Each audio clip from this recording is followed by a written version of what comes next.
Until recently, Cadillac shoppers wanting 3 rows of seating bought an Escalade or an XT6, if they even knew about the XT6. Now there's Vistiq with a Q, which is Caddy's way of saying EV.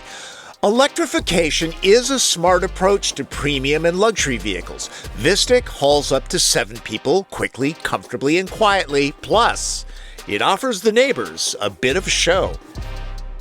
Think about it. 5 years ago, General Motors had just one pure electric vehicle available, the Chevrolet Bolt EV. Okay, 2 if you're counting the EUV. Now, Cadillac alone has as many distinct models as Tesla. Optiq, Lyriq, Vistiq, Escalade IQ, and if you've got a spare $350,000 laying around, the bespoke Celestiq. And by going hard into EVs, Cadillac has done something it hasn't achieved in decades: dramatically lower the average age of its owners. This premium luxury trim is optioned with $1,000 23-inch wheels that lowers the rated range from 305 miles to an even 300. That and a $500 California emission requirement charge bumps the MSRP up against $95,000. Check for any tax incentives, or just feel smart for not going with Escalade IQ. Addressing the elephants in the room, or garage, I suppose, go with Vistiq. That's 18 inches shorter than the EV Escalade, and it's possible the savings might buy an Optiq for the spouse.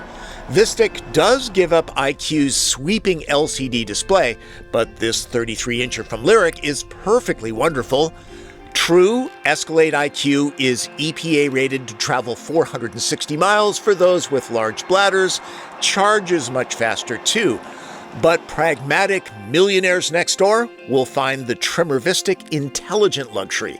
Standard 23-speaker AKG sound with Dolby Atmos is immersive with better dynamic range than Optiq and Lyriq's 19-driver version. Soft closed doors might be expected, but night vision that highlights people and animals, few vehicles at any price offer that. There's always Lucid Gravity and Rivian R1S to cross-shop, maybe Hyundai Ioniq 9. Work the spread.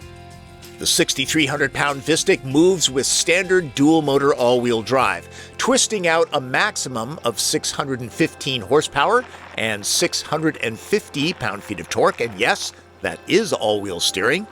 Sit down, tap the brakes, and it's ready to motor. Like most EVs, the transmission is single speed. The lever's operation is like most GM vehicles. Cosmetics are unique. The battery is a 12-module, 102 kilowatt-hour pack, what used to be called Ultium. It and the wheelbase are shared with Lyriq. Some people like one-pedal driving, others don't. Regen drag can be adjusted. Cadillac's recuperation paddle is pressure sensitive and easy to modulate. There's handy storage here because General Motors is very consistent about packaging all of the powertrain components in the nose of the car. It's a choice.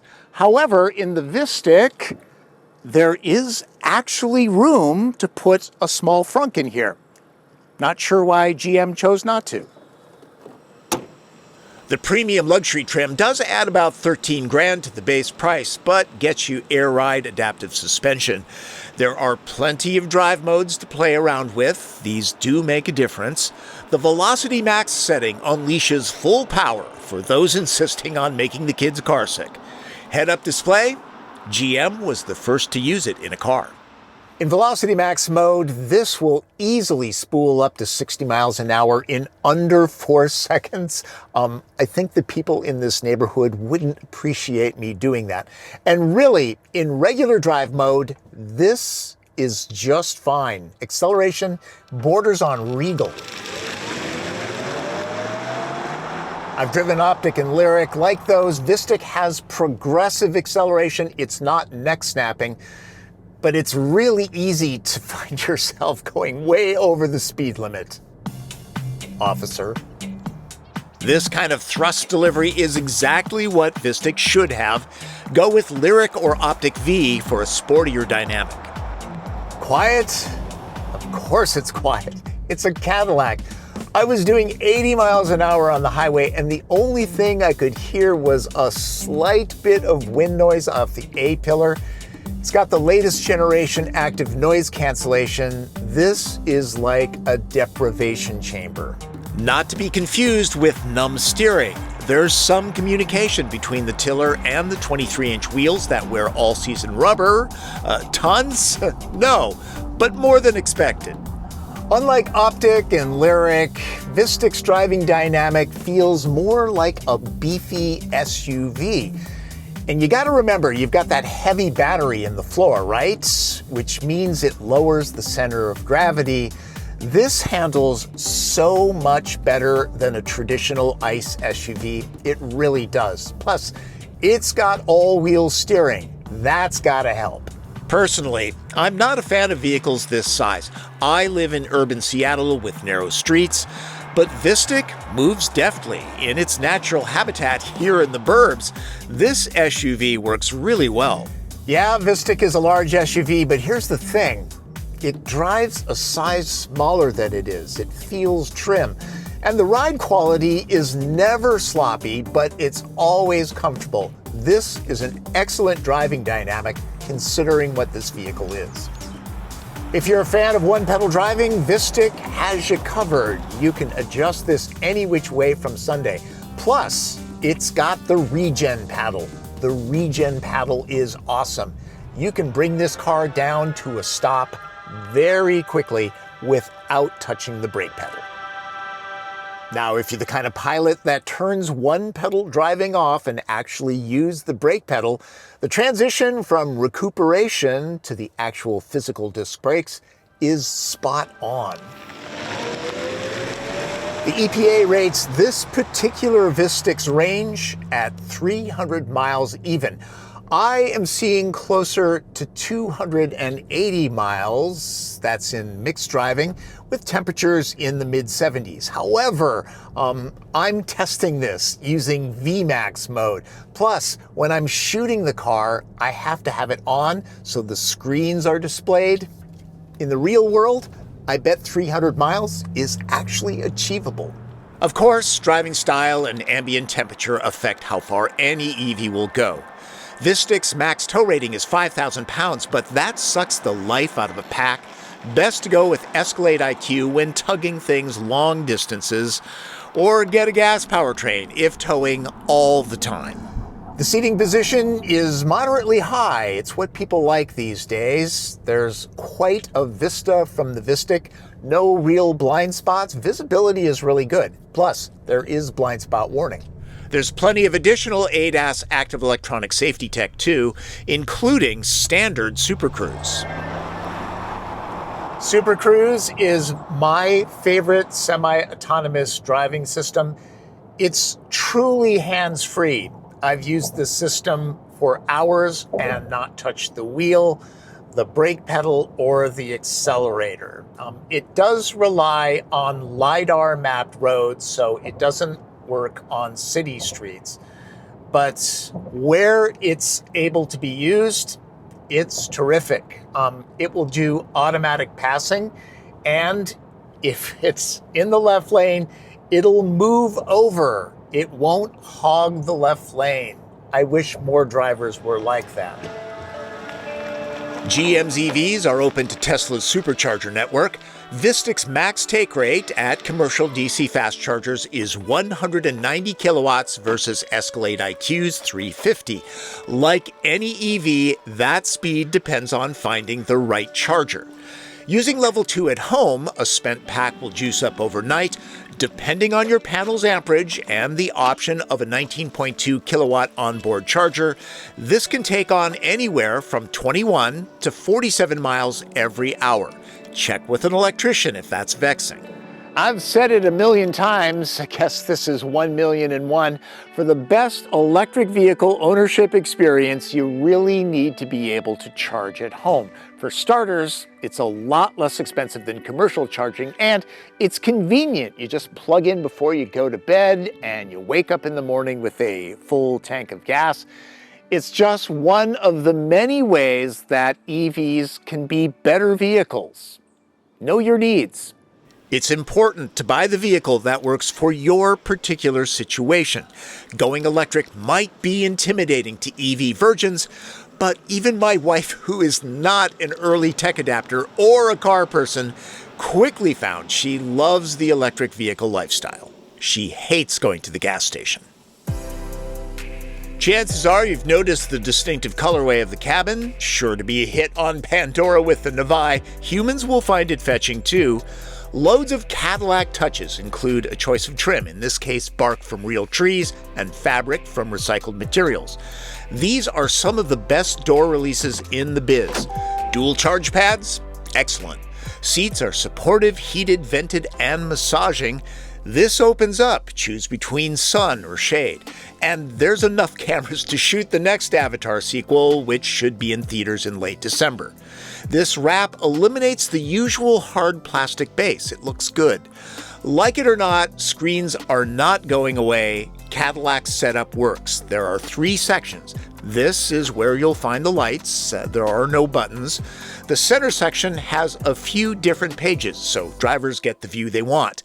The infotainment section is angled towards the driver, but passengers still have decent access. I'm not going to go deep into the user interface, but here are the basics. The touch response, organization, and flow are excellent. You can organize it any way you want, including dropping things down into this tray here, so when you switch pages, it still remains. There's Google Assistant. Hey, how much battery is left in the car? Your battery is at 80%. Natural voice commands for the win. They allow you to keep your eyes on the road, always a good thing. Now, the one thing this doesn't have is Apple CarPlay and Android Auto phone projection, but put away your torches and pitchforks. You can still make phone calls. You can still send and receive texts. And if you forget that you don't have CarPlay and you're an iPhone user, hey, text John Volk. What do you want to say to John? How's the Optiq running? Question mark. Sending. How's the Optiq running? See? It all works. It's not as elegant as CarPlay alone, and you don't have Apple Maps and iMessage native on the screen. But it works. And it keeps getting better all the time with over-the-air updates. My big gripe is if you don't want to use the touchscreen and you use this knob, it feels kind of plasticky and cheap. That needs to be rectified. While I'm nitpicking, a couple panels, mostly out of sight, mostly look like the hard plastic they are. And Cadillac does have tactile buttons in Lyriq and Optiq that I prefer to this touchscreen. Being a roomy space, there are many places, and I do mean many places, to squirrel things away. It's one of the reasons why GM tucks the drive components in the nose instead of running them down the center. After dark, there's ambient lighting that can be customized. It doesn't photograph particularly well. It's tasteful, not Tokyo at night. If you want a bench in row 2 to seat 3 across, that's available. These captain's chairs are heated and very comfortable, great thigh support. Headroom is really good as far as knee, leg, and foot room go. Well, that just depends on how much love you want to show those in row 3. It should be no surprise there's a dual climate zone in row 2. Passengers look onto these nicely sculpted seatbacks, both with pockets, as it should be. The floor is board flat, USB ports and cup holders too. It would be pretty easy to crawl between the captain's chairs to get to the way back. This is equally convenient. Considering the big pack in the floor, the step is low, making it easy for even small kids to hop in. I am 5'9" and have to admit I'm a little surprised that I am okay back here. Okay, sure, the cushions are low, meaning there's no real thigh support. That's pretty much every third row I've ever been in. Headroom? pretty good. And I have my own personal sunroof. These little slots, my size 11s go under there, really does help with footroom. There's a cup holder, there's a USB port, and a separate climate zone. This is all pretty good. Plus, there are controls for the seats. If you want to drop those for some reason, maybe grab something out of a cooler in back. Nice. If Vistic had a soul, it might need therapy, considering many think it's an Escalade, at least at first glance. That works to an owner's advantage, considering the upmarket look for a lot less coin, even more affordable than the ICE Slade. It's a more upright, formal design than Lyric. Few vehicles, gas or electric, offer the walk-up ballet Cadillac's EVs provide, and let me just let it run.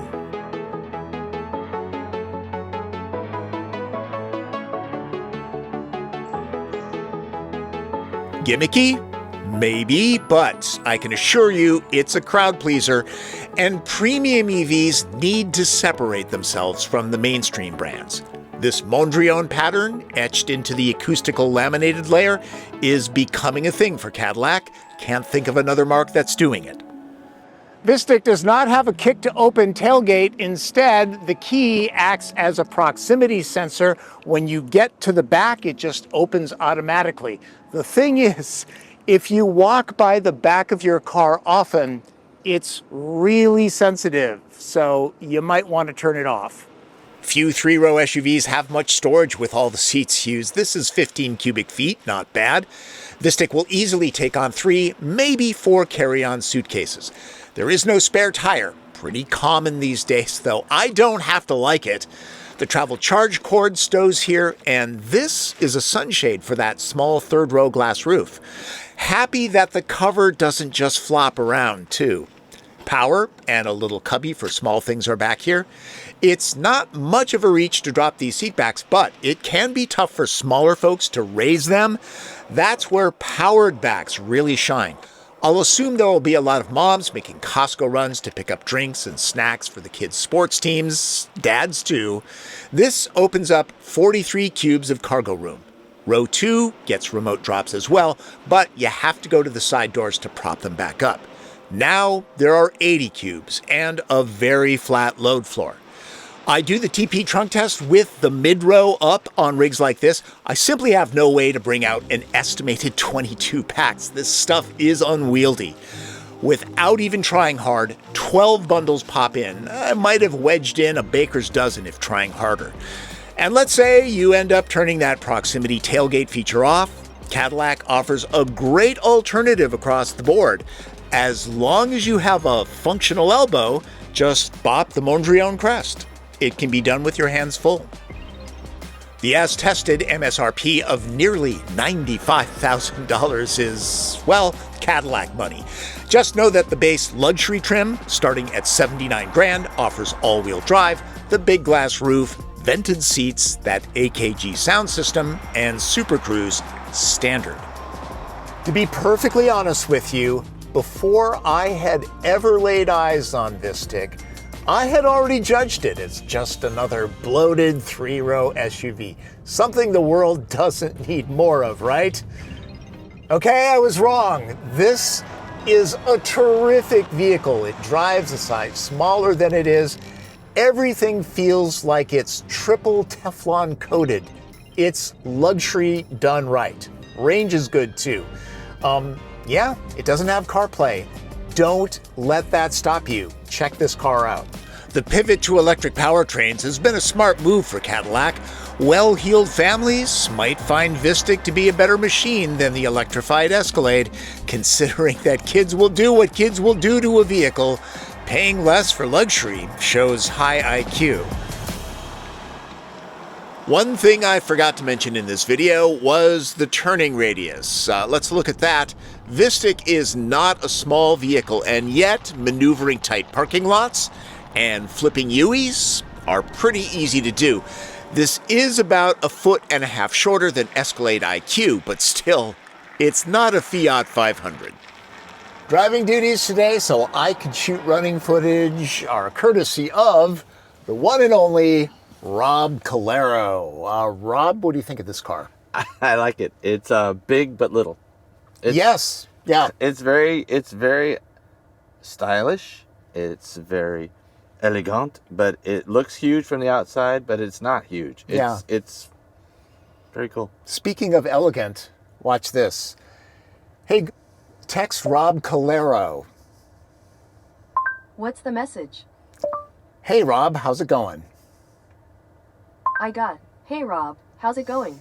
Ready to send it? Yes. Sending your message to Rob Calero. Calero. How special. Nice. Martin is down on the Oregon coast with the family. Good for him. But you should still check out his Instagram page that has loads of great shots. He's a terrific still photographer. Before I go, there's a lot of EV haters out there spreading a lot of misinformation. I'm not sure why. My job is to give you good information so you can make the right choice. And in many ways, EVs can be better vehicles for you. It just depends on your circumstances. And electrification has been very good for General Motors, especially Cadillac. Sales are way up, like some 15%. And Optiq and Lyriq conquest rates are like 75% and higher. It's attracting people from other brands. That is unheard of in the automotive industry. It really is. These are very good vehicles. There's a reason why people are buying them. So if you're not test driving these, you're only cheating yourself. I don't have any skin in the game. I'm just trying to give you advice. Thanks for watching, folks. Hey, you're here at the end. I'm assuming you enjoyed it, so subscribe to the channel. You can follow me on social media. I'm on all the major platforms. And if you have a question, leave it in the comments. I'm good about getting back to people. That's Driven. I'm Tom Volk.